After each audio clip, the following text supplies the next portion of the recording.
कहानी है रामपुर गांव की, जहाँ के मर्द महिलाओं को हमेशा नीचा दिखाने की कोशिश में रहते। अरे अभी तक खाना नहीं आया, क्या मुझे एक और शादी करने की जरूरत है? नहीं जी नहीं, ऐसा मत करना, वरना मैं कहाँ जाऊंगी। खाना लेकर मैं अभी आई जी। गांव की पंचायत में भी फैसले हमेशा औरतों के खिलाफ ही रहते। मैं जो फैसला सुनाता हूँ वो भगवान की आज्ञा होती है। इस लड़के ने अपने मन से शादी करके अच्छा नहीं किया।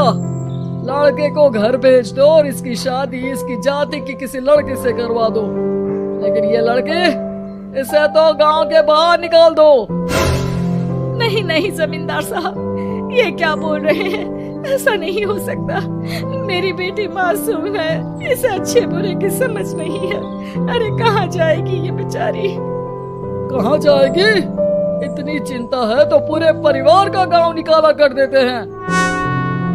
बेचारे पूरे बसे बसाए परिवार को गांव छोड़ना पड़ता है। चाहे जो हो, अगर बेटियों को कंट्रोल नहीं कर सकते तो गांव में रहने का कोई मतलब नहीं है।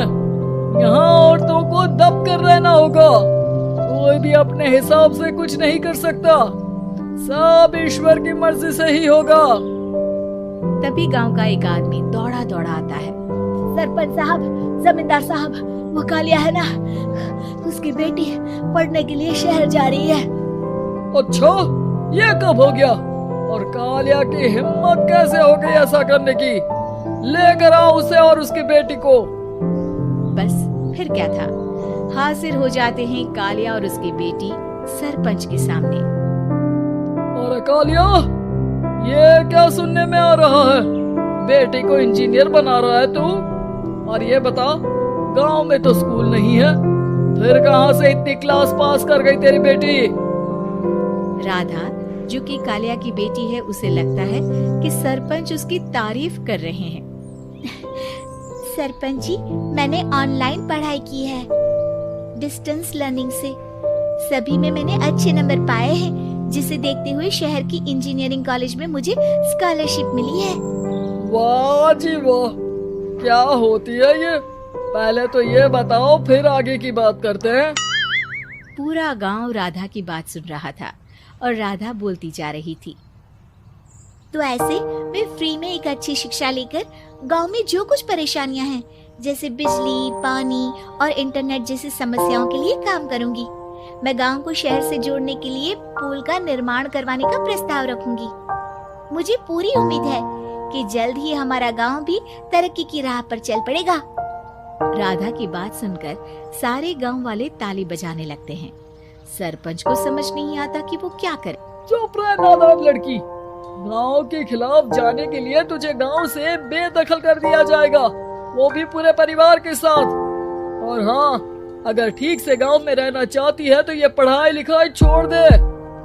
हम तेरे लिए गांव का कोई होनहार लड़का देखेंगे। तभी गांव का एक आदमी बोल पड़ता है।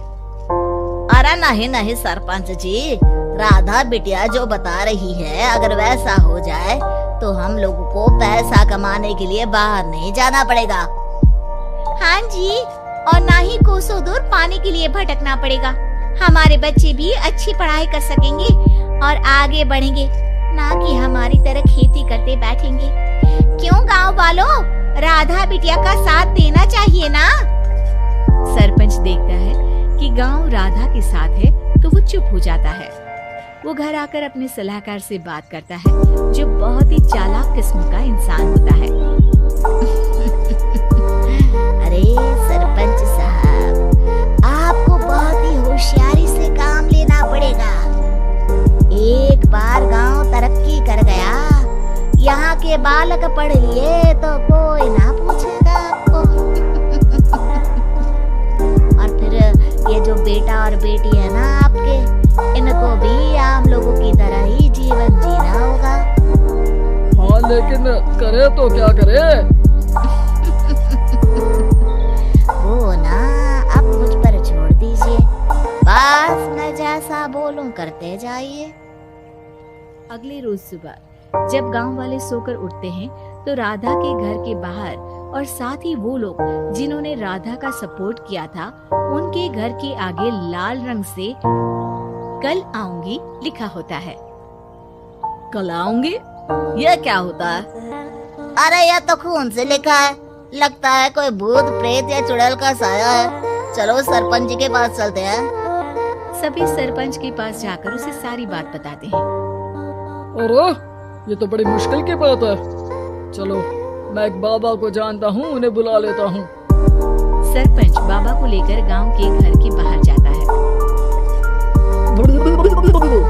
ओहो, तो ये वो चुड़ैल है जो उन लोगों को निशाना बनाते हैं जो गांव को बदलने का सपना देखते हैं। वो गांव को ऐसे ही संपन्न देखना चाहती है। वो नहीं चाहती कि कोई बाहरी यहाँ का कायाकल्प करे। क्या तुम लोगों में से किसी ने गांव को बदलने की सोच रखी है? तभी राधा की माँ रोते रोते आती है। मेरी राधा घर से गायब हो गई है। अरे कोई तो बचाओ, मेरी बच्ची कहाँ गई?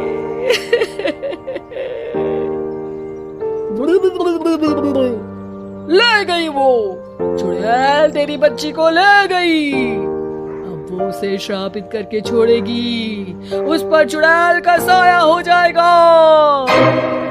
तभी बुरी सी हालत में राधा भी वहाँ आ जाती है। उसके बाल चुड़ैल की तरफ फैले होते हैं और कपड़ों में खून लगा होता है। सभी राधा को देखकर डर जाते हैं। माँ, पता नहीं मुझे कौन उठा कर ले गया था। अरे दूर दूर हो जा चुड़ैल, अब हम लोग इस गांव में नहीं रुकेंगे। अरे कैसी बातें कर रहे हैं आप? कल तो आप मेरे भरोसे गांव का हुलिया बदलने, अपने बच्चों को पढ़ाने और तरक्की उन्नति की बात कर रहे थे, तो आज क्या हो गया आपको? ये फिर तुम लोगों को बहकाएगी। ये चुड़ैल गांव में आ चुकी है, ऐसे ही ये तुम्हारे घर के बच्चों को भी ले जाएगी। गांव वाले राधा को गांव से बाहर निकाल देते हैं। उसके माँ बाप रोते रहते हैं लेकिन गांव वाले नहीं मानते। मैं भी अपनी बहन के साथ गांव के बाहर रहूंगा, लेकिन वो पढ़ाई नहीं छोड़ेगी। वहीं सरपंच के घर पर सलाहकार कहता है। देखा, सांप भी मर गया और लाठी भी नहीं टूटी। लेकिन अगले ही दिन सरपंच के घर के बाहर भी वही शब्द लिखे होते हैं और फिर सरपंच की बीवी कहती है, हमारी बेटी को किसी ने अगवा कर लिया है। तभी राधा का भाई वहां आ जाता है। अरे गांव वालों, मैंने सरपंच जी की बेटी को देखा था। वो चुड़ैल उसे उठाकर ले जा रही थी। अरे क्या मजाक कर रहे हो? नहीं नहीं सरपंच जी, आप नहीं जानते। वो चुड़ैल अब आपकी बेटी में आ जाएगी, जैसे राधा के अंदर आ गई थी। तभी सरपंच की बेटी वैसी ही हालत में वहां आती है जैसे राधा आई थी। पापा, पता नहीं कैसे मैं गायब हो गई थी। चुड़ैल, इसके अंदर भी चुड़ैल का साया है, मारो इसे। अरे नहीं नहीं, इसे भी राधा के पास गांव के बाहर ही भेज दो। अरे चुप रहो, मेरी बेटी कहीं नहीं जाएगी और चुड़ैल बुड़ैल कुछ नहीं होता है। अरे कैसे बात कर रहे हो सरपंच जी? आप तो बोल रहे थे कि आपका फैसला भगवान का ज्ञान होता है, तो अपने पर बात आई तो अब आप ऐसे बोल रहे हैं। अरे ना ना ना, आपको अपनी बेटी को त्यागना ही होगा। अरे बुलाओ बाबा को। राधा का भाई बाबा को ले आता है, जिसे अब गांव वालों के डर के कारण सच बोलना पड़ता है। मैं कोई बाबा नहीं हूँ, मैं तो मोची था। ये सलाहकार महोदय ने मुझे कहा था एक्टिंग करने को। अब वो मुझे पैसे देने वाले हैं। अब मुझे माफ कर दो। गलती हो गई, मुझे माफ कर दो। तभी वहां राधा आ जाती है। देखा सरपंच जी, जब गांव के बच्चे साक्षर होंगे तो आप जैसे लोगों की चालाकी नहीं चलेगी।